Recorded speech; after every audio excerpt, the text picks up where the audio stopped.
Kolisi faces a race against time to be ready for the Rugby World Cup in France in September this year.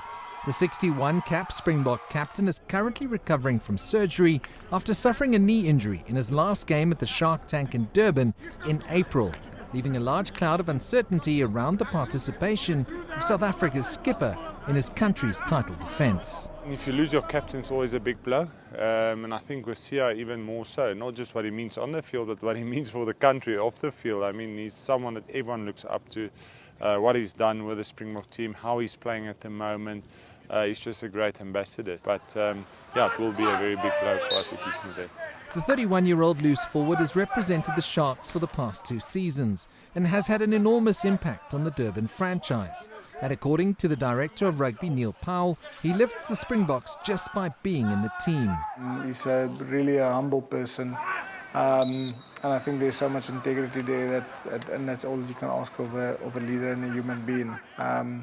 And then, like I said as well, a hard worker, set the standard really high for himself, and then keep chasing that standard every single day. He's the same every single day, and he works hard every single day. So I think there's a good example to a lot of young people out there of what high performance really is, and that's Kolisi.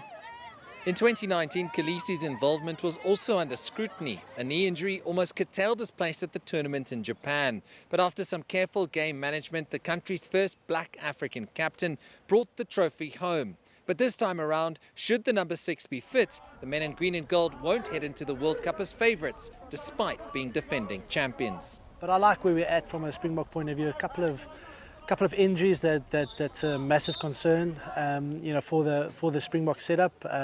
Hopefully they can get through it. But I think as a whole, the team's in a good space and certainly will be competing. And any team that does not provide the respect they need to the box will be fine wanting. According to several reports, the knee injury could see Kolisi out for 6 to 9 months, which would end his World Cup aspirations. A devastating blow to Kolisi himself and the entire country. But there is an outside chance that by having the surgery as soon as he did, combined with intense rehabilitation, that the inspirational skipper of the Rainbow Nation could once again defy the odds and proudly don the green and gold jersey at the global tournament in France. CS Du Plessis, CGTN, Johannesburg.